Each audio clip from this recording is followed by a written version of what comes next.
ගරු සභා ආණ්ඩු පක්ෂ සංවිධායක. Thank you. ගරු කතානායකතුමනි, දැන් මේ ඊශ්‍රායලය සහ ඉරානය අතර ඇති වෙලා තිබෙන මේ යුද්ධමය ගැටුම සහ ඒකෙන් ඇත්තටම අපේ රටේ ආර්ථිකයට, විදේශ ප්‍රේෂණවලට, ජාත්‍යන්තර වෙළඳාමට ඇති වෙලා තියෙන බලපෑම පිළිබඳව මේ පාර්ලිමේන්තුවේ ඕන മന്ത്രിවරයෙකුට අදහස් ප්‍රකාශ කරන්න අයිතියක් තිබෙනවා. මම හිතනවා ඒක හැම පැත්තෙම වැදගත්. ඒක විපක්ෂ නායකවරයාට තියෙනවා, අනිත් മന്ത്രിවරුන්ටත් තිබෙනවා.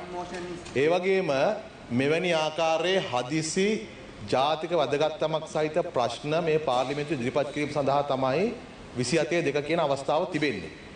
විපක්ෂ මන්ත්‍රීවරුන්ට මේ අවස්ථා අද දෙකක් තිබුණා. එතකොට යුද්ධය පටන් ගත්තේ ඊයේ රෑ නොවේ, අද උදේත් නෙවෙයි. විපක්ෂ නායකතුමාට තීන්දුවක් ගත හැකිව තිබුණා මේ මොහොතේදී කාලීනව වැදගත්ම ප්‍රශ්නය 27 ඉදිරිපත් කරන්න ඕනේ මොකද්ද කියන එක. එතුමා මේ අවස්ථාව ගත්තේ නැහැ. ඒ වගේම අද සභාව කල්තබන අවස්ථාවේ යෝජනාවක් හැටියට ප්‍රශ්නයක් හැටියට කුරුණෑගල දිස්ත්‍රික් පාර්ලිමේන්තු මන්ත්‍රීණි නීතිඥ ගීතා හේරත් මැතිණිය ඉදිරිපත් කළ තිබෙන්නේ මේ මැද පෙරදිග යුද ගැටුම සම්බන්ධයෙන් තමයි ප්‍රශ්න ඉදිරිපත් කළ තිබෙන්නේ. මම ඒ කියන්නේ විවාදය අතර වුණත් මේක කරන්නට පුළුවන්. ඒතකොට එතුමාලට අවස්ථාවක් දීලා තිබේදී පාර්ලිමේන්තු සම්ප්‍රදාය හැටියට ඒක භාවිතා නොකර අනවශ්‍ය ගැටුමක් හැදුවා. අනිත් ගරු කතානායකතුමනි ඔබතුමා අවධානය යොමු කරන්න. ඒ අවස්ථාව ලබා ගැනීම සඳහා එතුමාලට ඊටාම සාධනීයව කරුණු ඉදිරිපත් කිරීමේ හැකියාව තිබුණා. නමුත් මේ മന്ത്രിවරු කීප දෙනා හැසිරෙච්ච විදිය ගරු විපක්ෂ නායකතුමා කාටවත් අනුමත කරන්න බෑ.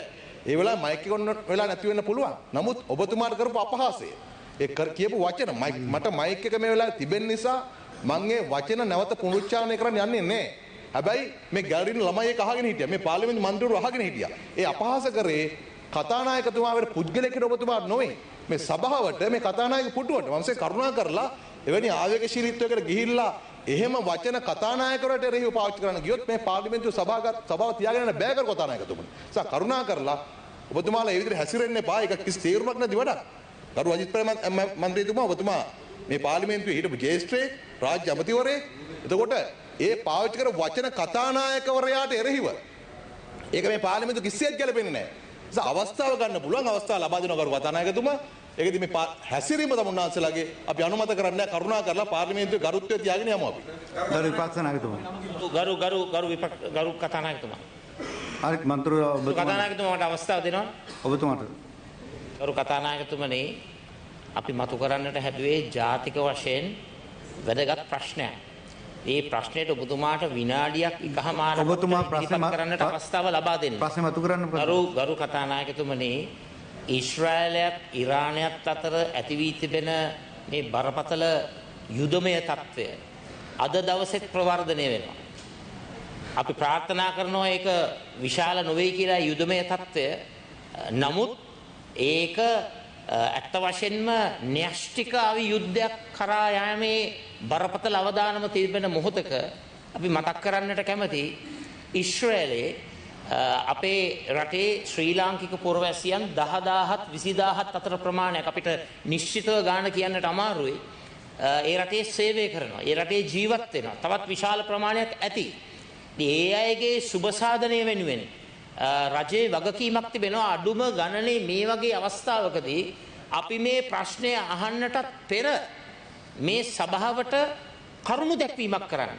අපේ රටේ අපේම රටේ පුරවැසියන් ඊශ්‍රායලයේ සේවය කරන ඒ අය වෙනුවෙන් මෙන්න මේ පියවරන් අරගෙන ඒ අයගේ ආරක්ෂාව, ජීවිත ආරක්ෂාව වෙනුවෙන් අපි යම්කිසි මේ ආකාරයේ පියවර අරන් තිබෙනවා කියන එක රටට පැහැදිලි කරන්නට ඕන. විපක්ෂයේ ප්‍රශ්න අහනකම් ඉන්නට අවශ්‍ය නැහැ.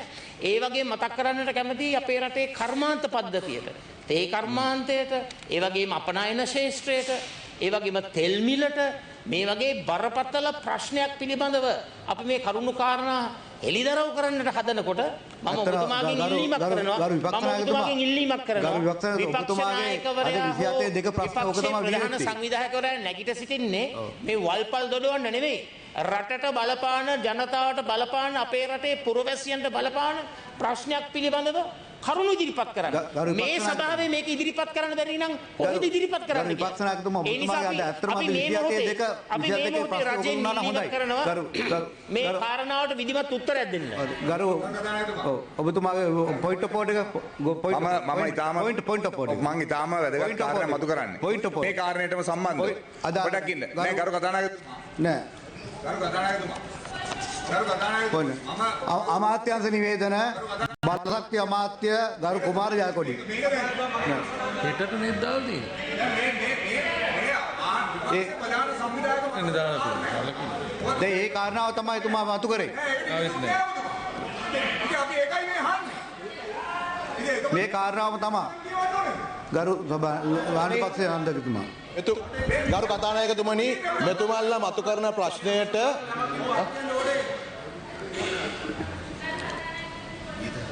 ගරු මන්ත්‍රීතුමනි. ගරු කතානායකතුමනි අද දින විපක්ෂයෙන් මතු කරන ප්‍රශ්නය සම්බන්ධයෙන් ඒ කියන්නේ ඊශ්‍රායල ඉරාන ගරු මේක පවත්වාගෙන යන්න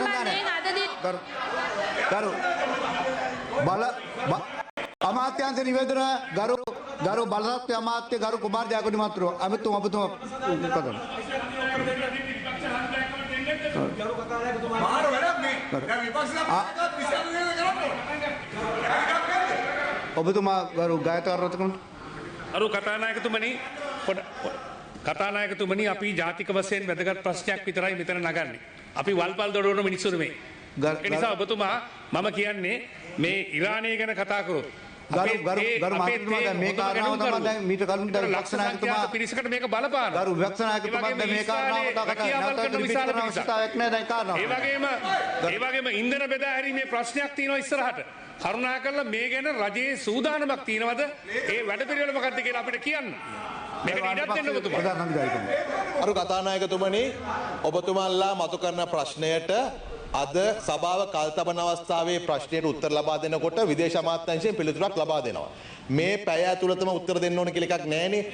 ඒත් විදේශ අමාත්‍යාංශය උත්තර දෙන්නේ ඒ වෙලාවේ කරුණාකරලා සභාගර්භයේ ඉඳලා ඒක අහගන්න.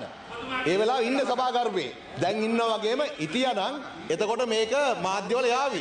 විදේශ අමාත්‍යාංශයෙන් හවස උත්තරයක් ලබා දෙනවා. කවුරුත් මේගොල්ලෝ නෑ කතානායකතුමා. අජිත් පෙරේරා මන්ත්‍රීතුමා. ගරු කතානායකතුමනි මේ පාර්ලිමේන්තුවේ ආණ්ඩු පක්ෂයේ සංවිධායකතුමාට සභානායකතුමාට වගේම විපක්ෂයේ නායකතුමාට දැන් ඔබතුමාගේ නම සඳහන් වීම සම්බන්ධයෙන් කතා කරමු. ඒක තමයි කියන්නේ. අදාළ නැහැ. ඒක තමයි කියන්නේ. එතකොට අයිතියක් තියෙනවා.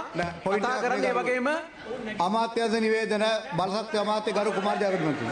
ඔබතුමා කතා කරන්න. ගරු අමාත්‍ය කතානායකතුමනි ඉඳ ගන්න. අරු කතානායකතුමනි රවි කරුණානායක මහතා ඉඳ ගන්න ගරු මන්ත්‍රීතුමා. 2025 5/21 නගන ලද 27 2/8